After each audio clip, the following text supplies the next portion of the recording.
ያንን እንቁ የሆነውን ነገር ነው ሊያሳልሙኝ የመጡት ቄሱ። ስለዚህ ብሳልም ነው እግዚአብሔርን የማከብረው፣ ባልሳልም ነው እግዚአብሔርን የማከብረው። ድሮ በየዋህነት ስናደርግ የነበረው ያ ሞኝነት ስለሆነ ተሽቀዳድሜ ነው እንጂ የምሳልመው። አክሱም ጽዮን ሄጄ ነበር። አንዳንድ ነገር ሪዲፋይን አደረኩ እንጂ መስቀል ብሳልም መጽሐፍ ቅዱሳዊ ችግር አለ ወይ የሚለውን አየሁት። ኖ መጽሐፍ ቅዱሳዊ ነው። ምን ችግር አለ? ሲጀመር ኦርቶዶክሳውያንም እኮ ሲሳለሙ ያንን እንጨት ያን ወይ ከብረትም ከወርቅም ከምንም የሚሰራ ለወርቁ ወይም ደግሞ ለእንጨቱ ሳይሆን የዛ መስቀሉ ለሚያሳየው መልእክት ነው ዝቅ ቢሉ ቢሳለሙ። ስለዚህ ታዲያ እኔ ክርስቲያን አይደለሁ እንዴ? ኢየሱስ ክርስቶስ አልሞተልኝም እንዴ? ስለዚህ አንድ ካህን መንገድ ላይ ባገኝ ተሳልሜ አክብሬ አንዳንዴ ነብር ሁሉ ሰጥቻቸው መርቀውኝ ምናምን የሚሉት አንዳንድ ቄሱ አሳልሙኝ ነጠል ብዬ ተሳልምኩ ነኝ እና ሰው ዞር ብሎ ያየኛል። እኔ ደስ እያለኝ ነው የምሳለመው። ጣና ገዳም ሄጄ ነበር ለመጎብኘት ነው የሄድኩት። እዛም ያገኘኋቸው መነኮሳት አሳልሙኝ አልኳቸው፣ ተሳለምኩ።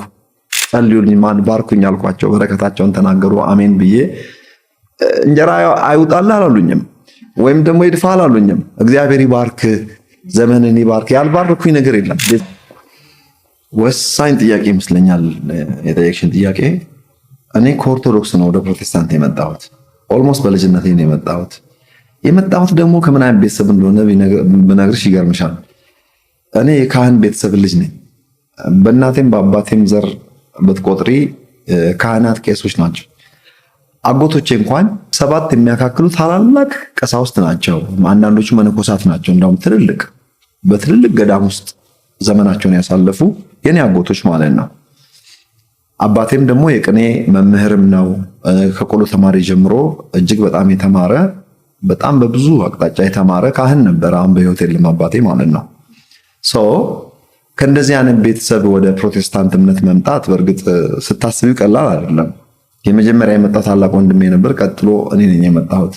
በአሁኑ አስተሳሰቤ አሁን ባለሁበት መረዳት ብትጠይቀኝ ከነበርኩበት አልወጣም ነበር። ምክንያቱም የኦርቶዶክስ ለኔ ፕሮቴስታንት እና ኦርቶዶክስ ለኔ ልዩነት የላቸውም። በአሁኑ ሰዓት ያለኝ አስተሳሰብ ተቀይሯል። ለምን? ብዙ ነገር ወደኋላ ሄጄ የኦርቶዶክስ ቤተክርስቲያንን አነሳስ ከኋላ ጀምሬ ለማየት ሞከርኩ። ብዙ ነገር አጠናው፣ ዶክመንተሪዎችን አየው። ከሐዋርያት ቀጥሎ የተነሱት አባቶች ኦርቶዶክሳውያን ናቸው። ዛሬ ስኮላር የምንላቸው ትልልቅ የቴዎሎጂ ሰጡ አባቶች ብለን የምንጠራቸው ከታች ጀምሮ እስከ ካቶሊክ ቤተክርስቲያን ኢኒሺዬሽን፣ ዌስተርን እና ኢስተርን ቸርች ተብሎ ለሁለት እስከሚሰነጠቁበት ጊዜ ድረስ እነዚህ ታላላቅ ሰዎች ኦርቶዶክሳውያን ናቸው።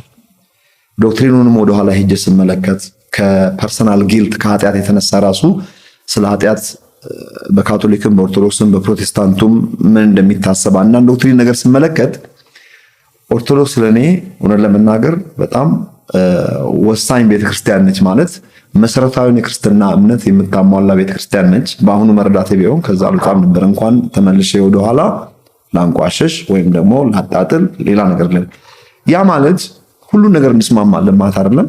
ሰው እንደ ቤቱ እንጂ እንደ ጎረቤቱ አይኖርም የሚሉ ነበረኛ ቤተሰብ ድሮ። ስለዚህ ወይም ደግሞ ሁለት እግር አለኝ ተብሎ ሁለት ዛፍ ላይ ወጣም ይባላል።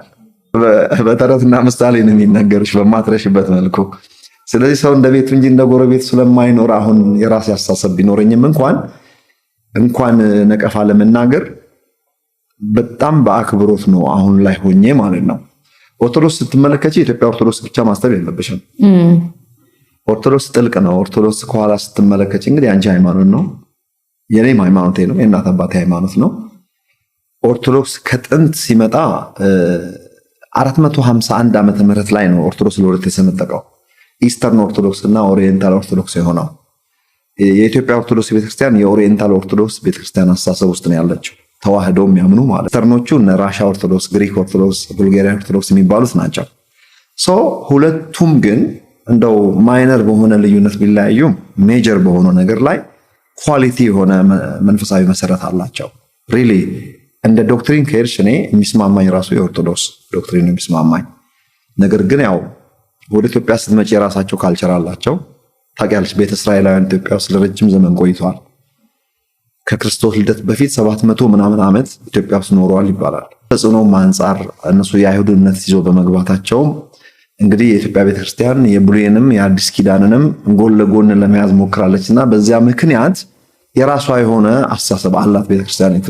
መሰረታዊ እምነት ጋር ከመጣን ግን ያላቸው የሥላሴ እምነት በክርስቶስ ኢየሱስ ሞትና ትንሣኤ ላይ ያላቸው ድንቅ አመለካከት አድናቂ ነኝ። ስለዚህ ነቃፊዎችን አልደግፍም። እኔ አድናቂ ላይ በልጅነት ዘመን ያኔ ብዙም ሳናቅ ብዙ ያልናቸው ነገሮች አሁን ላይ ጸጽተኛል ብዙ ነገር። ምክንያቱም አንዳንዱ ክርስቲያን ለማድረግ የሄድንበት ባንናገረውም ለውጥ የማያመጡ ነገሮች ላይ ነበር ጥል ስንፈጥር የነበረው። አንዳንዱን ነገር ተገቢ አይደለም።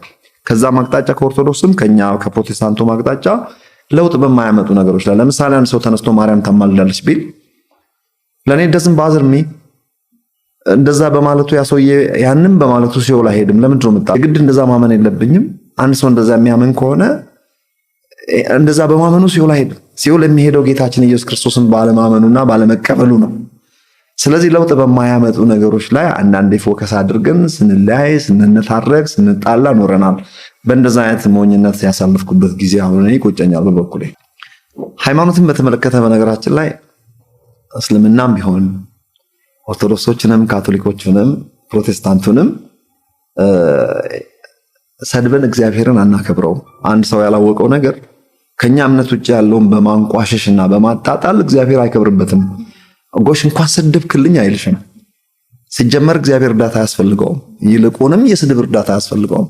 መቅጣት ካስፈለገ እግዚአብሔር መቅጣት ይችልበታል። እኛ እናግዘው። ተሳዳቢነት ወይም ሌላውን መንቀፍ መንፈሳዊነትን አያመጣም። ስለዚህ ትርጉም የሌለው ነገር ነው እያደረግን ያለነውና ይልቁንም ለእግዚአብሔር ብለን መጣላት፣ ለእግዚአብሔር ብለን መሳደብ የሞኝነት ጥግ ነው ለኔ።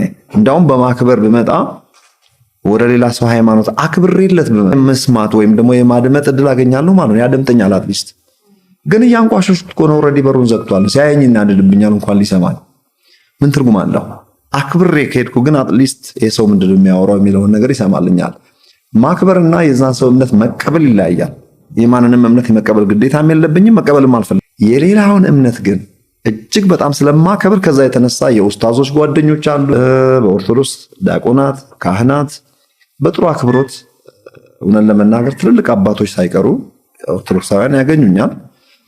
አንዳንዶች ይመክሩኛል፣ ይገስጹኛል።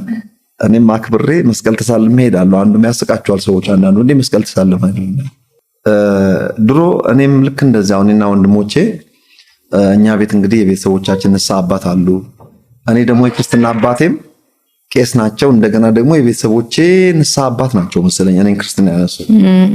ይመጣሉ፣ ቤት ሲመጡ ያሳልማሉ። እኛ ያኔ ያው ሲደረግ አይተን ነው ኖ እኛ አንሳለም ምናምን እንላቸው ነበርና በጣም በቤተሰብም በተለያየ አቅጣጫ ብዙ ችግር እናመጣለን ማለት ነው። ጠበል ሲረጭ ቤት ውስጥ ኖ አትርጩኝ እንላለን። የሆነ ስቴጅ ላይ ስንደርስ ነው እኔና አንድ ወንድሜ ይሄንን ነገር ብሬክ ያደረግነው ማለት ነው። እና ተሻሽንተን እንዳውም ሄደን መሳለም ጀመር። እንዴ አስታልሙኝ አባ ሳስበው ለመሰለሽ እንደዚህ ያደረኩት መስቀል ቄሱ መስቀል ይዞ ሲመጡ መስቀሉ የጌታችን የኢየሱስ ክርስቶስን ስቅላት ነው የሚነግረኝ ወይስ አልተሰቀለም ነው የሚለኝ? መስቀሉ ቅርጹን ስመለከት የኢየሱስ ክርስቶስን ስቅላት ጽሑፍ ከሚገልጠው ከሚያብራራው ይልቅ እንደ ዳያግራም ያንን መስቀል በማይበት ሰዓት ጌታችን ኢየሱስ ክርስቶስ ስለ ኃጢአቴ መሰቀሉን ነው የሚነግረኝ ወይስ አለመሰቀሉን ነው የሚነግረኝ? ተሰቅሎላል ሞቶልሃል ብሎ ያንን እንቁ የሆነውን ነገር ነው ሊያሳልሙኝ የመጡት ቄሱ። ስለዚህ ብሳልም ነው እግዚአብሔርን የማከብረው፣ ባልሳልም ነው እግዚአብሔርን የማከብረው። ድሮ በየዋህነት ስናደርግ የነበረው ያ ሞኝነት ስለሆነ ተሽቀዳድሜ ነው እንጂ የምሳልመው። አክሱም ጽዮን ሄጄ ነበር ለጉብኝት። አንድ ጊዜ ቄሱ አሳልሙኝ ነጠል ብዬ ተሳልምኩ ነኝ እና ሰው ዞር ብሎ ያየኛል። እኔ ደስ እያለኝ ነው የምሳልመው። ጣና ገዳም ሄጄ ነበር ለመጎብኘት ነው የሄድኩት። እዛም ያገኘኋቸው መነኮሳት አሳልሙኝ አልኳቸው፣ ተሳለምኩ። ጸልዩልኝ ባርኩኝ አልኳቸው፣ በረከታቸውን ተናገሩ። አሜን ብዬ እንጀራ አይውጣልህ አላሉኝም፣ ወይም ደግሞ ይድፋ አላሉኝም። እግዚአብሔር ይባርክ ዘመንን ይባርክ ያልባረኩኝ ነገር የለም፣ ቤተሰቤን ጭምር። ያንን ትልቅ በረከት ከአባቶች ተቀብሎ መሄድ ትልቅ ነገር ነው ባለኝ አስተሳሰብ። ስለዚህ መስቀል እሳለማለሁ። ጠበል ሲረጩ ያው ለኔ ብዙም በዛ ውስጥ ራሴን ባላይም አልሸሽም። አሁን ውሃ ስላረፈብኝ ቆይ ምን አፌክት የሚያደርገኝ ነገር አለ ባላምንበትም ማለቴ ነው። ስለዚህ አላስቀይማቸውም ቄሱን። አትሊስት ዝቅ ብዬ ጉልበት ስሜ ነው የምሄደው እና ከዛ የተነሳ አሁን ብዙ ኦርቶዶክሳውያን ለኔ ጥሩ ልብ አላቸው። እንደው ስለ ጥምቀቱ ከመሄድሽ በፊት አንድ ጊዜ አጋጠመኝ ልንገርሽ። እዛ ዋሽንግተን ዲሲ ስማቸውን አልጥራ እስቲ አሁን ለጊዜ ይቅር። ስም አንድ የሚታወቁ ጳጳስ ድሮኛ ጋር የነበሩ እጅግ ሰው የሚወዳቸው ማለት ነው። በእውነት በጣም በአሜሪካ የነበራቸውን ክብር አስታውሳለሁ። ትንሽ ቆይቷል። እሳቸው ከዛ ተቀይረው ወደዚህ በሚመጡበት ጊዜ ኤርፖርት ሰው ሁሉ እየመጣ ጉልበት እየሳመ የታወቁ ጳጳስ ናቸው። ስም አልጠራም ብያለሁ። እኔ እዛ ጥግ ቁጭ ብዬ እያየሁ ነው። ህንዶች ሁሉ ሳይቀሩ ሰው እግር ሲስም እያዩ ህንዶቹ ሄዱና ህንዶቹ ከርቀት እንደዚህ ያሉ ማለት ነው። ህንዱ ዞሮ ሲመጣ እኔ ጋ ሄ what did you do what were you doing ማን ብዬ ጠየቁት። እንዴት ነው ምን እያደረክ ነው? I could see some spiritual thing or some kind of divine thing on him ምናምን አለኝ ማለት ነው። ያ ህንድ ታውቂያለሽ ያዩኛል ጳጳሱ። መጨረሻ ላይ በአይን ተጋጨን ማለት ነው። ሰላም አይባልም እንዴ አሉኝ። ተንደርድሬ ሄጄ አፍሬ እኔም ጎንበስ ብዬ እግራቸውን ሳም ቀና አደረጉኝና እኔ አቁኝም ብዬ ነው ለካ ያቁኝ ኖሯል አውቃለሁ አሉኝ። ማን እንደሆነ ካውቃለሁ don't worry you don't have to say በጣም እኔ ዝቅ ብዬ እግራቸውን ስስም በጣም ደስ አላቸውና ይቅርታ ፈርቼ ነው አልኳቸው። ለምን ሰላም ብትለኝ ምን ችግር አለ አሉ። አይ ያው ካወቁኝ አውቀውኛል ያው ምናምን አልኳቸው። አፍ የተሳሰረ እኔ ከዛ መጨረሻ እኔ እኮ በደንብ ነው ማቅ በቴሌቪዥን ላይ የምታስተምሩም ትምህርት አውቃለሁ ሲሉም በጣም የደነገጥኩት መክረውኝ ብዙ ነገር ነግረውኝ ስልክ ተቀያይረን ተለያየን። ከዛ በኋላም እንደዋወል ነበር። እዚህ ኢትዮጵያ ስመጣ ደውላቸዋለሁ። ያው ስልክ ደውዬ ሰላም ካልኩ በኋላ የሚነግሩኝና አፌን ዘግቼ ከመስማት ውጭ አልናገርም እና በእንደዚህ አይነት ሁኔታ ከትልልቅ ሰዎች ጋር አንዳንድ ነገር ሪዲፋይን አደረኩ እንጂ መስቀል ብሳለም መጽሐፍ ቅዱሳዊ ችግር አለ ወይ የሚለውን አየሁት። ኖ መጽሐፍ ቅዱሳዊ ነው። ምን ችግር አለ? መሳም ማለት የበለጠ በመሳም ቱኪስ ማለት እኮ the highest form of respect ማለት ነው። ሞር ያለኝ ሪስፔክት ጌታ ኢየሱስ ክርስቶስ እንደተሰቀለ የሚያሳየኝ ዳያግራም የሆነውን መስቀል በማይበት ሰዓት ጽሑፍ ከሚገልጠው ይልቅ የኢየሱስ ክርስቶስን ስቅላት በመስቀል መልክ ስመለከተው በመሳም ክብር ብገልጥ እኔ እንጨቱን አመለክኩት ማለት ነው እንዴ? ሲጀመር ኦርቶዶክሳውያንም እኮ ሲሳለሙ ያንን እንጨት ያን ወይ ከብረትም ከወርቅም ከምንም ይሰራ ለወርቁ ወይም ደግሞ ለእንጨቱ ሳይሆን የዛ መስቀሉ ለሚያሳየው መልእክት ነው ዝቅ ቢሉ ቢሳለሙ። ስለዚህ ታዲያ እኔ ክርስቲያን አይደለሁ እንዴ? ኢየሱስ ክርስቶስ አልሞተልኝም እንዴ? ስለዚህ አንድ ካህን መንገድ ላይ ባገኝ ተሳልሜ አክብሬ አንዳንዴ ነብር ሁሉ ሰጥቻቸው መርቀውኝ ምናምን ነው የሚሉት።